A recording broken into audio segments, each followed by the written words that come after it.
సర్వోన్నతమైన స్థలములలో జయము అని కేకలు వేయిచుండరి. ఈ పరిశుద్ధ వాక్యాన్ని బట్టి మనం పరిశీలన చేయగా ఈ పరిశుద్ధమైన ఈ విశ్రాంతి దినాన గొప్ప విశేషంగా మనకు ఎంచబడుతుంది. అదేంటి అని కనుక ఈరోజు మట్టల ఆదివారం అని బ్రానుకొమ్మల ఆదివారం అని నిర్వహించుకోవడము మనకు జరుగుతూ వచ్చుచున్నది. ఇది ఎందుకు ఇలా చేయబడుతూ ఉంది అనంటే దీనిని మనం తెలుసుకొనగా యెరూషలేము ప్రదేశంలో యెరూషలేము ప్రాంతంలో యేసుక్రీస్తు వారు ఒలీవల కొండ దగ్గరికి వెళ్ళినప్పుడు ఆయన శిష్యులలో ఇద్దరిని చూచి ఇలా అని చెప్తూ ఉంటారు. ఏమని అంటే, మీ ఎదుటను ఉన్నటువంటి మీ గ్రామానికి వెళ్ళండి, ఆ గ్రామంలో కట్టబడినటువంటి ఒక గాడిదయు దాని పిల్లయు ఉంటుంది, దానిని ఆ కొరకు తీసుకురండి అని వారితో సెలవిచ్చినప్పుడు వారు ఇలా అని అంటారు, ఆ యజమానుడు ఒకవేళ ఇది మీకు ఎందుకు సిద్ధపరిచింది, ఎందుకు కావాలి అని అడిగితే ఇది ప్రభువు కొరకు అని మీరు చెప్పి దానిని తీసుకురండి అని అన్నప్పుడు వారు వెళ్ళి దానిని తీసుకొచ్చిన ఆ సందర్భంలో మరి వాక్యము నెరవేర్చబడినట్లు, అంటే ప్రవక్తలు చెప్పినట్లు యెహోవా దేవుడు వాగ్దానం ఇచ్చినటువంటి వాక్యాన్ని నిర్వహించినట్లుగా ఈ యొక్క గొప్ప వాక్యము సెలవిస్తూ ఉంది, నిర్వహించబడుతుంది.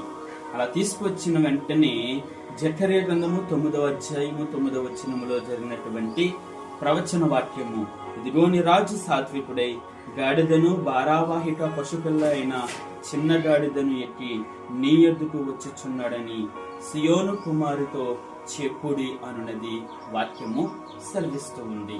ఇలా జరిగిన వెంటనే ఆ ప్రాంతంలో ఉన్నటువంటి జన సమూహం అందరూ కూడా వచ్చి, ఆ జన సమూహం అందరూ కూడా తన బట్టలను ఆ గాడిద మీద వేసి మ్రాను అనగా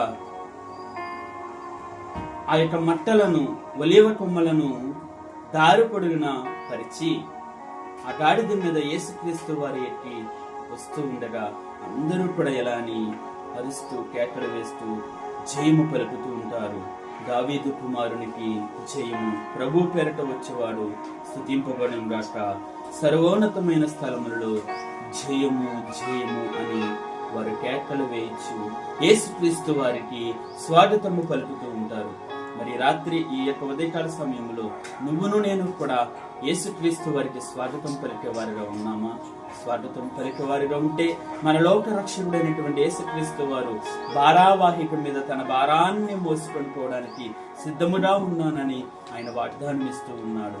ఆ భారావాహిక మీద వస్తూ ఉన్నాడు అనంటే అది నీ కొరకు నా కొరకే, అనగా పాప క్షమాపణ నిమిత్తమై, ఈ పాప పరిహారార్థ నిమిత్తమై బలి అవ్వడానికి, సిలువలో త్యాగము చేయబడడానికి, ఆయన రక్తము కార్చడానికి, మరణమును పొందడానికి, పునరుద్ధానుడుగా నిలబడడానికి యేసుక్రీస్తు వారు సమీపముగా ఉన్నారని మీకు నేను సెలవిస్తూ ఉన్నాను, తెలియజేస్తూ ఉన్నాను.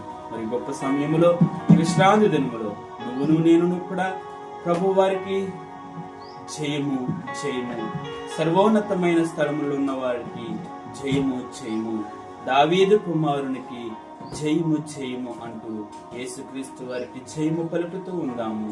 అలాగే ఈ విశ్రాంతి దినములు గొప్ప విశేషముగా ఉన్నటువంటి గొప్ప వాక్యము ఏంటి అంటే, ఆయన వస్తూ ఉండగా యెరూషలేము దేవాలయమునికి వెళ్ళినచో అక్కడ అనేకమైనటువంటి నీచ కార్యములు కనబడుతూ ఉంటాయి. అవి ఏంటంటే, క్రయ విక్రయ ధనముగా వ్యాపారములు జరుగుతూ, ప్రార్థన జరగవలసినటువంటి ఆ మందిరములు అనేకమైనటువంటి నీచ కార్యాలు జరుగుతూ ఉంటే ప్రభుల వారు ఎలాగూ అక్కడ పరిశుద్ధపరచబడతాది.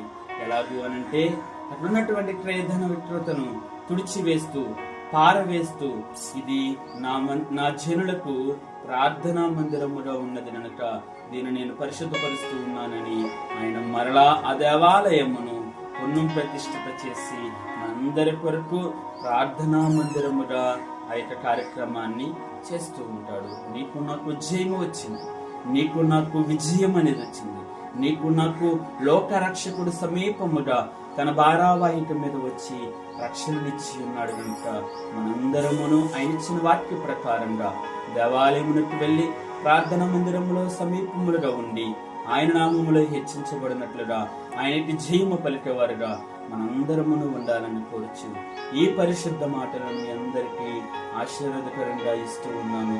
అందరికీ శుభాభివందనాలు తెలియపరుస్తూ యేసుక్రీస్తు వారికి జయము, యూదుల రాజుకి జయము, జయము జయము జయము.